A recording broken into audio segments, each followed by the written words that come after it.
কলকাতা লীগ শুরু হচ্ছে জুনের শেষ সপ্তাহে। বুধবার কলকাতা রোয়িং ক্লাবে হয়ে গেল গ্রুপ বিন্যাস।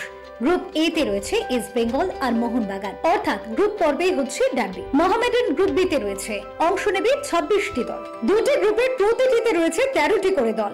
মেহতাব হোসেন, রহিম নবীর সহ একাধিক প্রাক্তন ফুটবলারকে নিয়ে লটারির মাধ্যমে গ্রুপ স্থির করা হলো। হাজির ছিলেন প্রাক্তন ফুটবলার সহ ক্লাব কর্তারা, ছিলেন আইএফ এর সভাপতি অজিত বন্দ্যোপাধ্যায়, সচিব অনির্বাণ দত্ত, প্রাক্তন ভারতীয় গোলরক্ষক সুব্রত পাল ভারতীয় ফুটবল দলের ডিরেক্টর হওয়ার জন্য তাকে সংবর্ধনা দিল আইএফএ। গ্রুপ এ ইস্ট বেঙ্গল। গ্রুপ এ first team east Bengal club. Group এ first team east Bengal FC. Mohun Bagan super জায়ান্টের জন্য জোর একটা হাততালি। গ্রুপ এর দ্বিতীয় team Mohun Bagan super giant. Messrs club. মেজারার্স club. Group এ মেজারার্স ক্লাব। মেজারার্স ক্লাব গ্রুপ এর 3 নম্বর club. Kalighat sports lovers association. Kalighat sports lovers association. Group এ Kalighat sports লাভার association. সুরুচি সংঘ। Group এ 5 number team Suruchi সংঘ।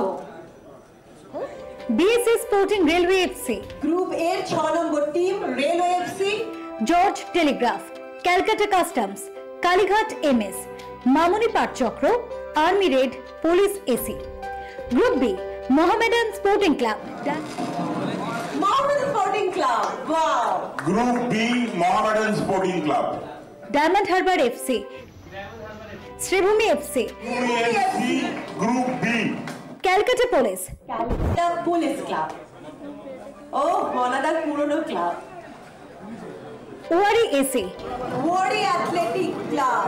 Group B Wari Athletic Club. United sports. United Sports Club. Group B এর 5 number club.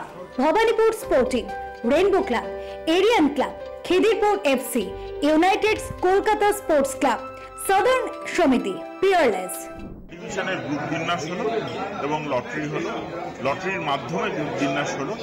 কোন গ্রুপে কোন team করছে সেটা decide হলো। আমরা generally যেটা করে থাকি, প্রথম দুটো টিম আগের বছরে তাদেরকে দুটো গ্রুপে রাখি, তারপরে মোহনবাগান মোহামেডানকে দুটো গ্রুপে ভাগ করে দিই এবং তারপরে বাকি টিমগুলোকে এক এক করে ভাগ করে দেয়।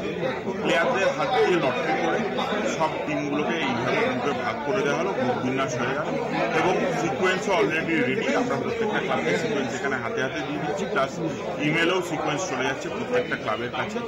এরপরে খেলা শুরু হবে এবং খেলা হবে। এত কথা বলার তো কিছু নেই। বাঙালি খেলবে, বাঙালিকে কে অপশন দেবে? বাঙালি একটা অপশন, বাঙালিকে কে অপশন দেবে? ঠিক যে যেহেতু বাইরে থেকে বেশি ছেলে আসে বলে তাই জন্য বলছে 5টা বাঙালি খেলাতে হবে। মমতা থাকলে খেল, একটা যদি খেল না, খারাপ তো কিছু বলেনি। এটা একটা দুর্দান্ত, মানে আইএফএ অফিসের বাইরে এরকম একটা ক্লাবে এরকম একটা অনুষ্ঠান করেছে এবং আমরা বলি শেষ ভালো যা সব ভালো। শুরুটাও একটা ব্যাপার গুরুত্বপূর্ণ, কারণ মর্নিং ওয়াজ দ্য ডে বলে একটা কথা আছে ইংরেজিতে।